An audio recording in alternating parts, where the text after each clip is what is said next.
It's a new year, but maybe you're feeling like nothing has really changed. At 5 o'clock every night, you're still scrambling to figure out what to eat for dinner. Groceries still feel like they're way too expensive. And in general, life has just not slowed down. As the saying goes, nothing changes if nothing changes. And I think there's one habit in 2026 that you can start to implement that is going to make a lot of positive change in your life. Now, I host a podcast with my friend and coworker where we talk about food and meal planning and wellness. And one of the things that we talk about consistently is how meal planning is what we call an umbrella habit. Now, I think we might have coined this term because when I Googled it, I didn't read about anybody else using it in the same way that we use it. But basically, an umbrella habit is a single habit that gets you a bunch of additional benefits. So you can think of meal planning as being above the umbrella, and all of the great benefits are being kind of huddled underneath the umbrella top. So, we're talking about things like saving money, saving time, wasting less food, reducing your stress, reducing decision fatigue, and also maybe getting your family together for more family meals. So, we like to think of it as one habit with many outcomes.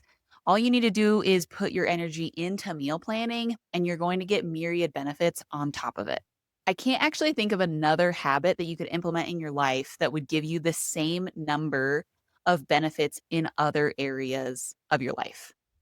So think about if you start a habit of going to the gym, that might also positively affect how you eat and how much movement you get during the day.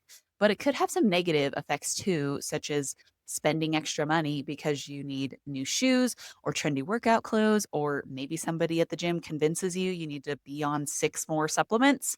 But on the other hand, with something like meal planning, you might spend 30 minutes at the beginning of your week creating your meal plan and getting your shopping list organized for the week ahead. And then you are going to save time because every night you're not worried about what's for dinner. You're not scrambling to figure it out after work.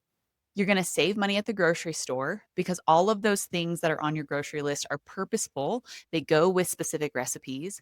And so you're not buying unnecessary things and spending money on unnecessary food. And for that same reason, you're also going to waste less food because all that food that you bought has a purpose and you're not just buying the random bag of spring mix in hopes that you're going to eat it this week. You're also going to feel less stressed and you're going to have less decision fatigue at the end of the day because you already made all of those decisions about food before the moment when you're stressed out about the food. So you made the decision on the weekend, Sunday night, maybe you made your meal plan so that the time Monday afternoon comes around, you're getting off of work, you already know what you're going to eat for dinner and you don't have to stress out about it anymore. Now, you might groan at the idea of getting started with meal planning, and that's because just like starting any new habit, there's always some resistance. We always want to convince ourselves that we're better off the way that we are right now instead of starting this new thing that feels foreign and it feels hard and it feels like maybe we can't do it. But meal planning is super simple to get started with. Literally, all you need to do is pick 4 recipes for your upcoming week and put them on a calendar and then go shopping for the ingredients for those recipes. You don't have to meticulously create a plan. You don't have to plan every single day. You don't have to plan every single meal time. Simpler is often better because then you don't over purchase items. You're not wasting that food and it allows for a little more flexibility and spontaneity in your life. But another key part of getting started with meal planning, it's not just about the simplicity, but you also need tools to back up your habit.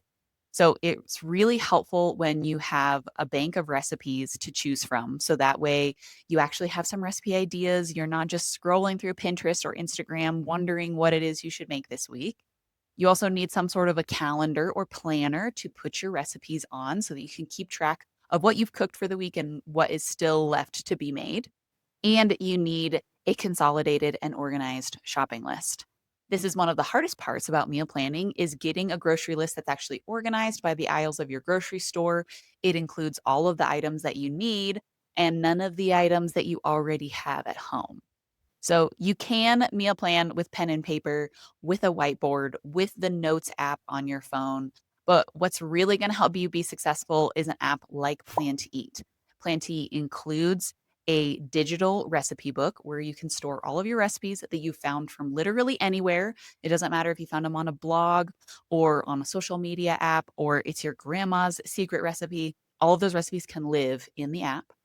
There is a calendar where you can schedule your meals for the week so that you can keep track of what you planned. And then the best part is there's a shopping list that's automatically made for you based off of the recipes that are on your meal plan. And it merges items, it consolidates your list, and you can organize the categories of your grocery store by the aisles of your favorite grocery store. So that way, when you're walking through the grocery store, you get things as you're moving through the grocery store. You're not backtracking 7 aisles back because you forgot toothpaste. And all of that lives in the app on your phone. So that way you can quickly reference your meal plan when somebody's asking you what's for dinner. And you're also never going to forget your grocery list at home on the counter again. So if you're looking for a new habit to start in 2026, whether it's January or whether you're watching this in August, I think meal planning is the habit to pick. It's going to give you so many additional benefits other than just having a meal plan. You're going to free up valuable brain space because you're no longer burdened with running tallies of grocery items and recipes that you want to make. You're going to actually save money at the grocery store and you're going to actually save time on a daily basis. And if you'd like to get started with the best meal planning app available, you can start a free trial of Planty in the link in the description of this video. Thank you so much for watching, and I will see you again soon.